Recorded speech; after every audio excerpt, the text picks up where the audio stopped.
को लेकर सीएम नीतीश ने की बैठक। 11 से 14 अप्रैल के बीच चलेगा टीकाकरण विशेष अभियान। राज्य में जांच का बढ़ाया जा रहा दायरा। राज्य सरकार ने शुरू किया आउटकम बजट को धरातल पर उतारने का काम। बादल पत्रलेख ने विभागीय समीक्षा बैठक की चुनौतीपूर्ण भरा बताया पिछला साल। बांका में हुए मॉब लिंचिंग में पीड़ित से मिले चकई विधायक। एसडीएम को जल्द कार्रवाई का दिया आदेश। विधायक ने समर्थकों के साथ भगवान मधुसूदन का लिया आशीर्वाद। और 3 महीने बाद उल्फा उग्रवादियों के चंगुल से रिहा होकर घर लौटे खगड़िया के राम कुमार। परिजनों ने सीएम नीतीश कुमार से लगाई मदद की गुहार। 15 करोड़ रुपए फिरौती की मांग कर रहे थे उग्रवादी। नमस्कार, वीआईपी न्यूज में आपका स्वागत है। आपके साथ हाजिर हूं मैं कंचन। तो राज्य सरकार ने आउटकम बजट की अवधारणा को जमीन पर उतारने की दिशा में काम शुरू कर दिया है। इस कड़ी में कृषि, पशुपालन और सहकारिता मंत्री बादल पत्रलेख ने विभागीय समीक्षा बैठक की है, जिसमें कार्य योजना बनाकर योजनाओं को धरातल पर उतारने का प्रयास करने की बात भी कही गई। साथ ही उन्होंने कहा कि पुरानी योजनाओं का राज्यादेश मई में निकाल दिया जाएगा और नई योजनाओं की कैबिनेट से स्वीकृति की प्रक्रिया हर हाल में जून के पहले सप्ताह तक पूरी कर ली जाएगी। मंत्री बादल पत्रलेख ने बैठक के बाद मीडिया से बातचीत में स्वीकार किया कि पिछला साल काफी चुनौतियों भरा रहा, लेकिन इस वित्तीय वर्ष योजनाओं को लेकर कतई ढिलाई नहीं बरती जाएगी। विभाग में प्रक्षेत्र में कृषि, उद्यान, सॉयल कंजर्वेशन, फिशरीज, एनिमल हस्बेंड्रीज, इन सभी डायरेक्टर्स को जून 2021 तक व्यय हेतु डिफरेंस मंथ्स में एक्सपेंडिचर को प्रस्तुत करने का निर्देश दिया है। सभी स्कीम्स का सैंक्शंस ऑर्डर राज्यादेश मई के प्रथम सप्ताह तक निकलवाने का आदेश। इस पूरी खबर पर ज्यादा जानकारी के साथ संवाददाता फोन लाइन पर कुमार कामेश हमारे साथ जुड़ गए हैं। कामेश, आउटकम बजट को धरातल पर उतारने का काम शुरू कर दिया गया है। साथ ही साथ बैठक में योजनाओं को धरातल पर उतारने के साथ ही कहा गया कि पिछला साल काफी चुनौतीपूर्ण रहा है। क्या कुछ अपडेट है इस पर? बिल्कुल कंचन, देखिए इस वित्तीय वर्ष की अगर बात की जाए तो वित्तीय वर्ष में राज्य सरकार ने एक आउटकम बजट की बात कही थी और आउटकम बजट के तहत राज्य सरकार के कई विभागों को आउटकम बजट के ब्यौरा देने की निर्देशित किया गया था और आउटकम बजट में इन विभागों को ला दिया गया था। उन विभागों में झारखंड का पशुपालन और कृषि विभाग भी था और कृषि विभाग ने इस पर पहल करनी भी शुरू कर दी है। जिस तरह से अगर बात की जाए तो जो सूबे के जो कृषि मंत्री हैं बादल पत्रलेख, उन्होंने समीक्षा बैठक की थी कुछ दिन पूर्व और उस समीक्षा बैठक में यह निर्णय लिया गया था कि कृषि विभाग के मद में कृषि विभाग का जो बजट राशि तय की गई थी, उस बजट राशि के तहत कौन सी योजनाएं स्वीकृत हुई है और उन योजनाओं की स्वीकृति में कितनी राशि खर्च होनी है और इन योजनाओं के कार्यान्वयन में कार्य करने में कितनी राशि अब तक बची हुई है, उसका सारा लेखा जोखा जो है वो 21 जून तक अधिकारियों को कृषि मंत्री के समक्ष पेश करना है, जिसके बाद उस रिपोर्ट को सार्वजनिक तौर पे पेश की जाएगी। देखिए संजय, आउटकम बजट का एक अपना दायरा होता है। आउटकम बजट आने से जहां विभाग में पारदर्शिता बनी रहेगी, इसीलिए आउटकम बजट को लेकर आया गया है। देखिए झारखंड में देश का दूसरा शहर है जहां पे आउटकम बजट लागू किया गया है। तो ऐसे में जिस तरह से कृषि विभाग आउटकम बजट को लेकर जिस तरह से अपने विभाग की एक एक तौर पे समीक्षा कर रहा है, तो ऐसे में कहा जा सकता है कि जो आउटकम बजट है वो राज्य के लिए ही नहीं, कृषि विभाग के लिए नहीं, यहाँ की जो किसान है और आम जनता है उससे यह पारदर्शिता व्यक्त हो जाएगी कि जिस तरह से कृषि मंत्री ने इस पर दिशा निर्देश जारी कर दिया है कि आउटकम बजट को लेकर विभाग के द्वारा किसी भी तरह की कोताही नहीं बरती जाएगी। तो यह बहुत ही अच्छा और एक सही पहल है राज्य सरकार के द्वारा और राज्य सरकार ने जो घोषणा की थी वित्तीय वर्ष के बजट में, वो घोषणा का असर भी अब राज्य सरकार के द्वारा देखने को मिला है और इसी क्रम में बादल पत्रलेख ने समीक्षा बैठक की और समीक्षा बैठक के बाद जो आउटकम बजट की बात कही थी उस पर क्रियान्वयन होने लगा है। जी कंचन। चलिए, बहुत बहुत शुक्रिया कामेश इस पूरी खबर पर तमाम अपडेट हम तक पहुंचाने के लिए। तो राज्य सरकार ने आउटकम बजट की अवधारणा को जमीन पर उतारने की दिशा में काम शुरू कर दिया है और इसी कड़ी में कृषि पशुपालन और सहकारिता मंत्री बादल पत्रलेख ने विभागीय यहां समीक्षा बैठक की, जिसमें कार्य योजना बनाकर योजनाओं को धरातल पर उतारने का प्रयास करने की बात भी कही है। साथ ही उन्होंने ये भी कहा कि पुरानी जो योजनाएं हैं राज्य देश में वो मई में निकाल दी जाएंगी। नई योजनाओं की कैबिनेट में स्वीकृति की प्रक्रिया हर हाल में जून के पहले हफ्ते में ही पूरी कर ली जाएंगी। 30 मार्च से अपनी पुश्तैनी जमीन और प्रधानमंत्री आवास बेचने के लिए धरना दे रहे 7 महादलित परिवारों से पूर्व मंत्री डॉक्टर लुइस मरांडी मिलने पहुंचे। बीजेपी जिला अध्यक्ष सोमनाथ सिंह ने पूर्व मंत्री को पीड़ित परिवारों के संबंध में विस्तार से जानकारी दी। बता दें कि बीजेपी के बाबूलाल मरांडी, निशिकांत दुबे, हजारीबाग विधायक अमर बाउरी और लुइस मरांडी 2 दर्जन से ज्यादा बीजेपी नेताओं ने मिलकर उन्हें भरोसा दिलाया है। बता दें कि पीड़ित परिवार की मांग पर जिला प्रशासन एसडीओ के नेतृत्व में जांच टीम भी बनाई गई।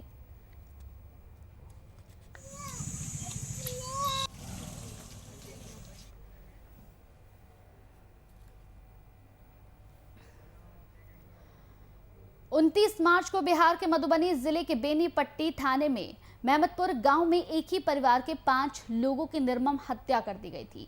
पीड़ित पक्ष से मिलने का सिलसिला लगातार नेताओं का जारी है। अमरपुर विधानसभा से पूर्व प्रत्याशी डॉक्टर मृणाल शेखर अपनी पूरी टीम के साथ मधुबनी के मेहमदपुर गांव पहुंचे और पीड़ित के परिजनों से मिलकर उन्हें यहां पर सांत्वना देते हुए नजर आए।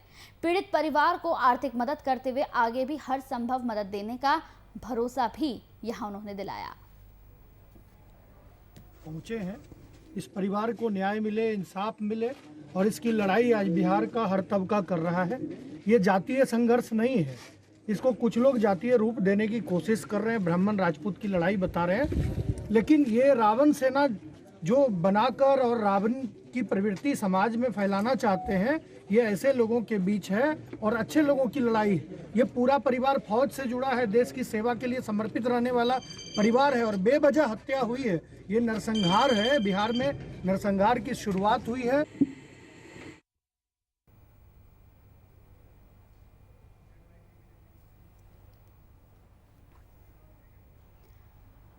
पटना में हिंदुस्तान समाचार न्यूज एजेंसी का 73वां स्थापना दिवस बड़े ही धूमधाम के साथ मनाया गया। इस कार्यक्रम में हिंदुस्तान समाचार न्यूज एजेंसी के अध्यक्ष और केंद्रीय सूचना और प्रसारण मंत्री प्रकाश जावड़ेकर के साथ कई गणमान्य लोग भी मौजूद रहे। मौके पर पूर्व सांसद आर.के. सिन्हा ने पत्रकारिता के महत्व की जानकारी भी यहां लोगों को दी। लोगों के सर्वे हमारे पास आ जाए और उसको एनालिसिस करके अगर हम कुछ भी देंगे तो एक ऑथेंटिक एक्सक्लूसिव स्टोरी बने। विषय कोई भी चुन सकते, राजनीतिक भी हो, सामाजिक भी हो, आतंकवाद है, नक्सलवाद है, शिक्षा है, चिकित्सा है, स्वास्थ्य है।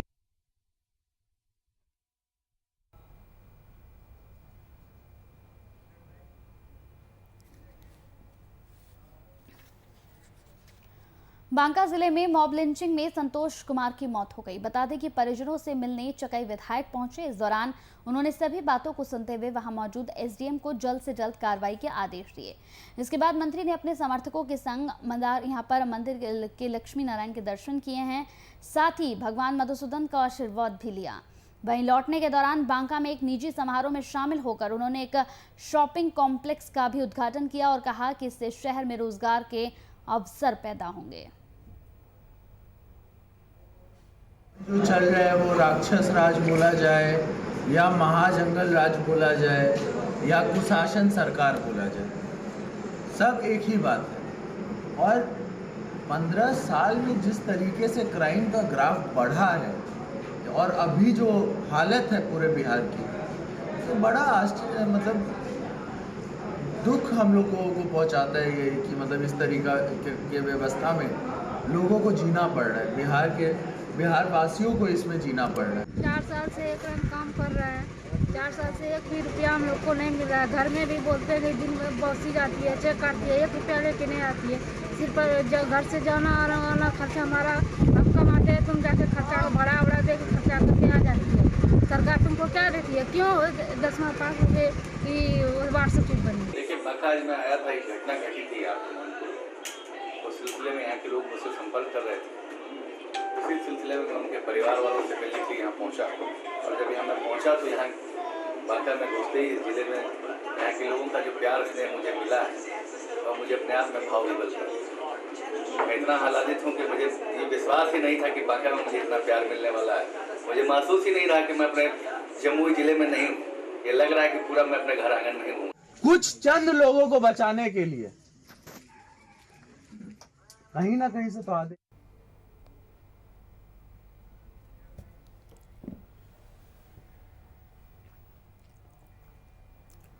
नागालैंड में उग्रवादी संगठन उल्फा आई के उग्रवादियों ने तेल खनन कंपनी के दूसरे कर्मचारी बिहार के नागरिक राम कुमार को भी रिहा कर दिया है। करीब 3 महीने से ज्यादा समय तक कैद में रखने के बाद उन्हें सोमवार को छोड़ दिया गया। 28 साल के राम कुमार खगड़िया के अलौली थाना क्षेत्र स्थित बहादुरपुर के मूल निवासी है। खगड़िया के जिलाधिकारी के द्वारा जैसे ही उल्फा के द्वारा राम कुमार को रिहाई करने की खबर मिली तो पूरे परिवार में खुशी की लहर दौड़ गई। बता दें कि राम कुमार अपने परिवार वालों के पास सकुशल पहुंच गए हैं। तो मैं आपको धन्यवाद देता हूं और राम कुमार जी के पूरे परिवार को धन्यवाद देता हूं। राम कुमार जी के सकुशल रिहाई पर राम कुमार जी को धन्यवाद देता हूं और धन्यवाद देता हूं यहाँ के तमाम बहादुरपुर पंचायत के ग्रामीण के, राष्ट्रीय जनता दल के नेता और कार्यकर्ता के।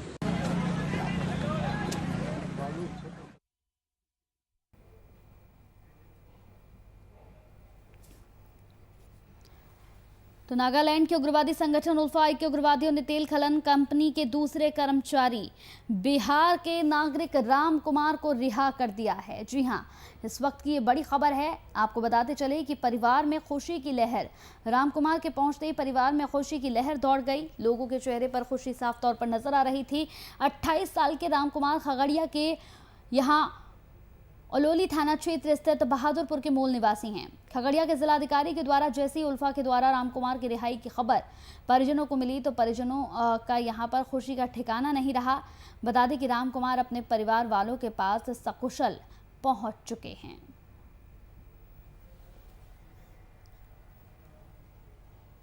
अब खबर गढ़वा से है। गढ़वा जिले के बंशीधर नगर में कोरोना संक्रमण को बढ़ता हुआ देख नगर अनुमंडल प्रशासन ने कमर कस ली है।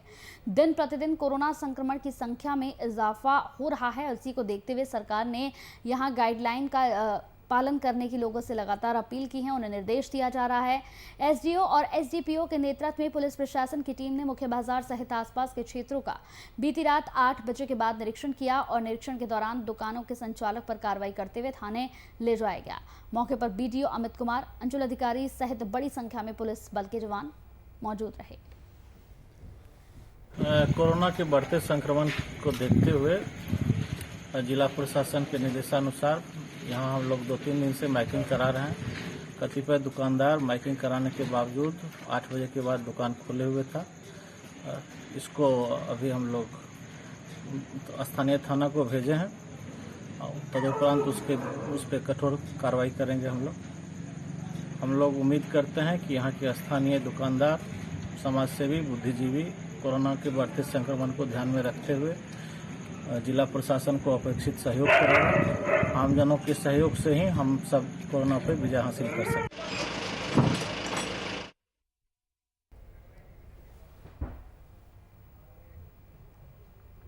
जामताड़ा में बीते दिन अब फिर कोरोना विस्फोट हुआ है। बता दें कि 55 कोरोना पॉजिटिव मिलने से पूरे इलाके में हड़कंप मच गया। वहीं एक्टिव केसों की संख्या 185 पर पहुंच चुकी है। राहत की बात यह है कि 25 लोगों ने कोरोना से जंग भी जीत ली है, जिन्हें यहां डेडिकेट अस्पताल से गाइडलाइन बताकर वापस घर भेजा गया है।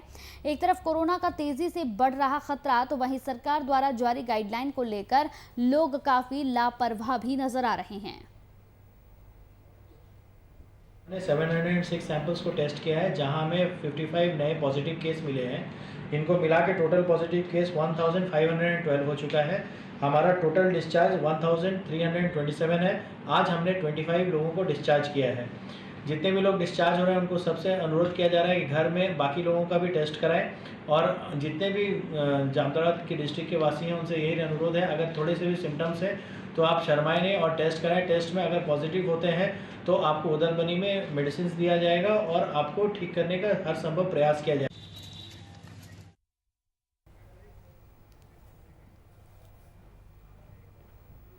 औरंगाबाद के एक आर्मी जवान ने पुलिस पर कई गंभीर आरोप लगाए हैं। बता दें कि थाने में पिटाई करने और गाली गलौज सहित अभद्र व्यवहार करने का आरोप भी लगाया है। दरअसल पूरा मामला ओबरा थाना क्षेत्र का है, जहां पर आर्मी जवान अपने ही चचेरे भाई के साथ लंबे समय से जमीन विवाद चल रहा है, जिस दौरान ओबरा पुलिस को हस्तक्षेप करने की बात यहां पर सामने आई है। पुलिस ने आर्मी जवान, उसकी पत्नी और बेटे को यहां पर थाने ले आई है, जहां आर्मी जवान ने पुलिस पर पिटाई का आरोप लगाया। इस मामले पर पत्नी और बेटा साथ ही स्थानीय सांसद सुशील कुमार सिंह से मदद की गुहार भी लगाई है। सांसद ने पीड़ित पक्ष की अभी तक कोई बात नहीं सुनी। ये बटाम टूटा हुआ है सर, देखा जाए। और देखिए दाग है, थाना प्रभारी मारा है, सो देख सकते हैं। कल्याण, मैं कोई गलत नहीं बोल रहा हूँ। फौजी आदमी होकर के थाना प्रभारी को मारने की अथराइज कौन दिया? मैं न आतंकवादी था न उग्रवादी था, मैं पिता को काम कार्य के लिए आया था, उसमें मारा गया। कौन सा यह न्याय है? थाना को मैं सूचित किया था कि थाना यहाँ आए और मेरे को प्रोटेक्शन देकर के ले चले। मैंने इनकी समस्या के लिए अभी एसपी औरंगाबाद को भी कहा है कि इनके मामले को देखिए। ज़मीनी विवाद बिल्कुल ये सिविल मामला होता है, लेकिन सिविल मामले में कोई फौजी जाए थाने में, थाना शांति व्यवस्था कराने के लिए है।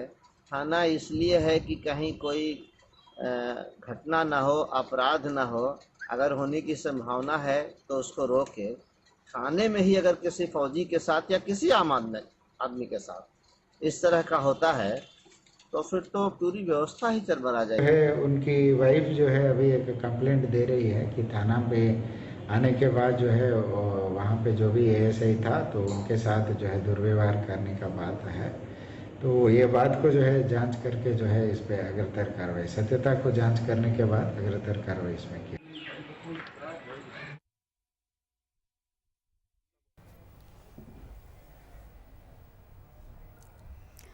तो गढ़वा जिले के बरडीहा पुलिस को बड़ी सफलता हासिल हुई है। पुलिस ने 2 युवकों को गिरफ्तार किया है, जिनके पास से पुलिस ने एक अवैध देसी रिवॉल्वर भी बरामद की है। फिलहाल पुलिस आगे की कार्रवाई कर रही है कि आखिर ये पूरा मामला क्या है और ये लोग किसी घटना को अंजाम देने की फिराक में जा रहे थे या नहीं।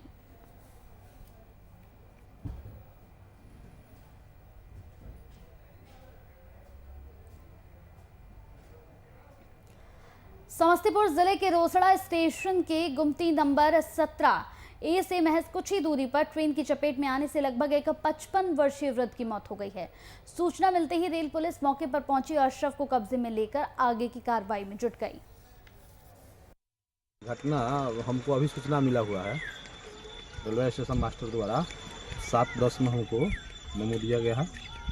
उसके बाद हम लोग देखे, अब बोला है कि किसी गाड़ी से कट कर कोई अज्ञात व्यक्ति जो है बूढ़ा कट के मर गया है।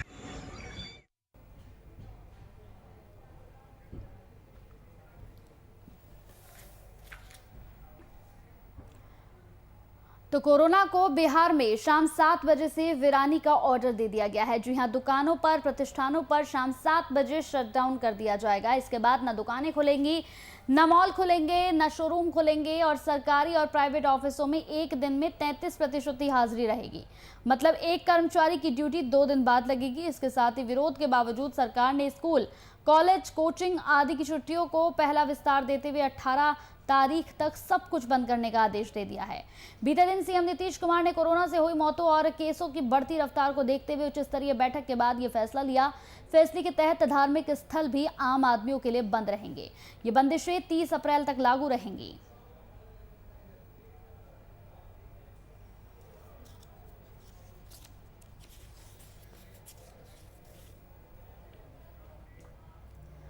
झारखंड में कोरोना से हर तरफ हाहाकार मचा हुआ है। राज्य के हर हिस्से में बेकाबू हो रहा है कोरोना संक्रमण के बीच अब एक दिन में 1925 कोरोना संक्रमित मिल रहे हैं। रांची में 754 नए मरीज मिले हैं। राज्य में 17 कोरोना मरीजों की मौत हो गई है। इनमें राज्य के 8, पूर्वी सिंहभूम के 3, धनबाद के 3 और पलामू, चतरा, गुमला, साहिबगंज के 1-1 मरीज शामिल हैं। राज्य में कोरोना के सक्रिय मामले अब 10,000 से ज्यादा हो गए हैं। जिस तरह से कोरोना अपने पैर पसार रहा है उससे सरकार से लेकर प्रशासन तक की नींद उड़ी हुई है। सरकार लगातार टीकाकरण पर भी जोर दे रही है।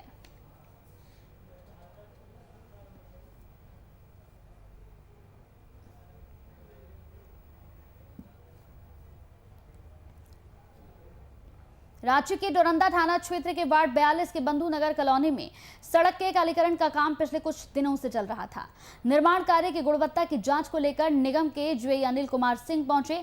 तभी एक स्थानीय युवक का उनसे कुछ बातों को लेकर विवाद हो गया, जिसके बाद युवक अपने कुछ साथियों के साथ लाठी डंडे लेकर पहुंचा और जेई की जमकर पिटाई की।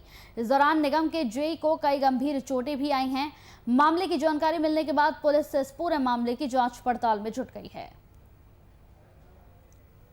नहीं हुआ था और हम कोवैक्सीन लेकर के जस्ट आकर के वहाँ पे खड़ा हुए थे और वहाँ पे बोला हमको केवल कि तुम मुंशी है। हम बोला तुम काम नहीं करो यार, और हम मुंशी नहीं है तो अभी बताते हैं, और बोल करके नीचे चढ़ गया और 4 लड़का को लेकर के आया लाठी डंडा से पूरा, और सब करीब 200 आदमी लोग खड़ा था उसके बीच में। तो मतलब क्या वजह क्या थी? नशे में था कुछ? चूँकि हम पहली बार आज भेंट हुआ, हमसे उससे बात भी नहीं था।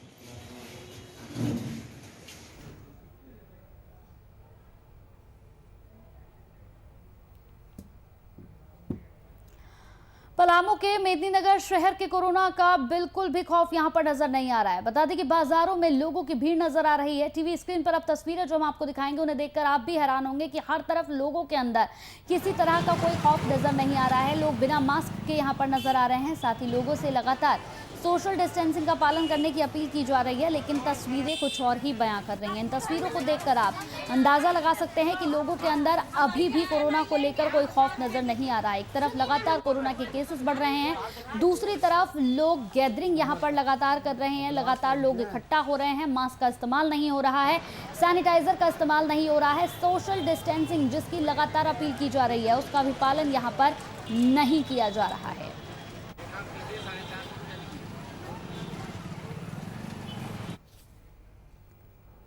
मधुपुर उपचुनाव की तारीख नजदीक आने के साथ ही झारखंड की सियासत मधुपुर में शिफ्ट हो गई है।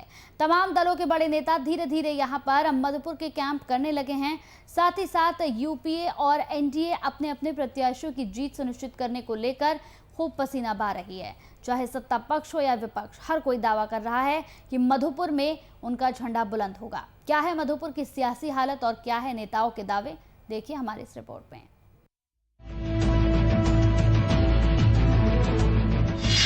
मधुपुर में फतह की तैयारी। मधुपुर में शिफ्ट हुई सूबे की सियासत। उपचुनाव में दिग्गज का लगा जमावड़ा। 9 से लेकर 14 अप्रैल तक सीएम की ताबड़तोड़ सभाएं। 13 अप्रैल को तेजस्वी भी पहुंचेंगे मधुपुर।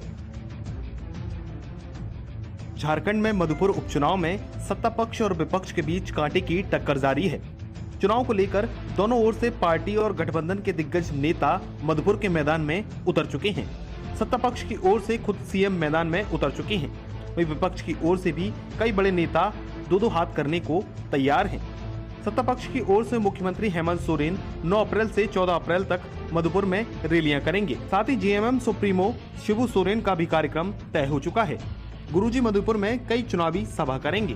10 अप्रैल से राज्य सरकार के कई मंत्री भी मधुपुर में सभाएं करेंगे। पार्टी के नेताओं को भरोसा है कि वो अपनी पार्टियों के दिग्गज के दम पर मधुपुर में फतह हासिल कर लेंगे।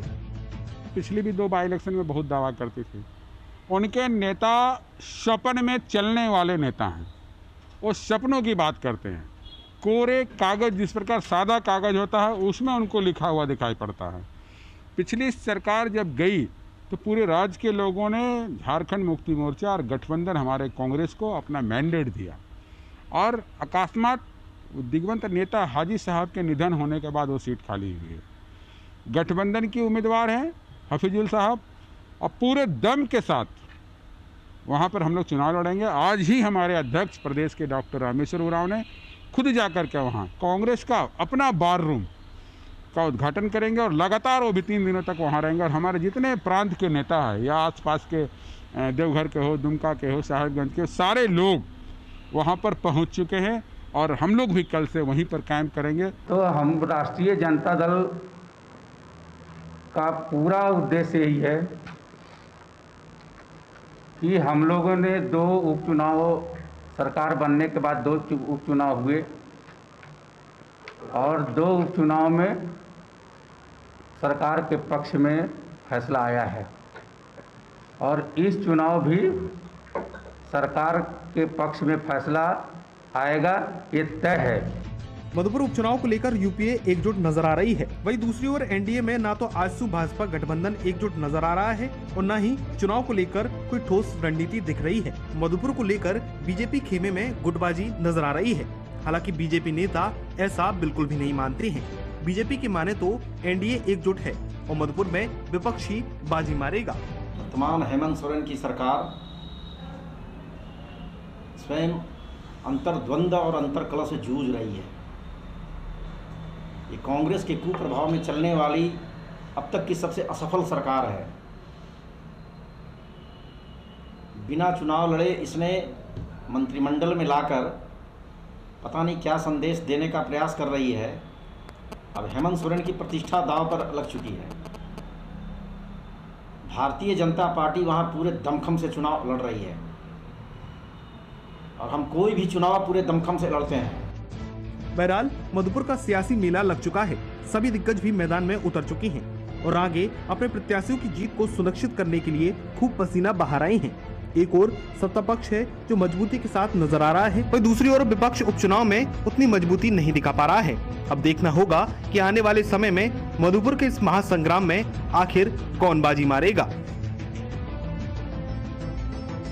सहयोगी शुभम कुमार के साथ ब्यूरो चीफ राजीव रंजन की रिपोर्ट।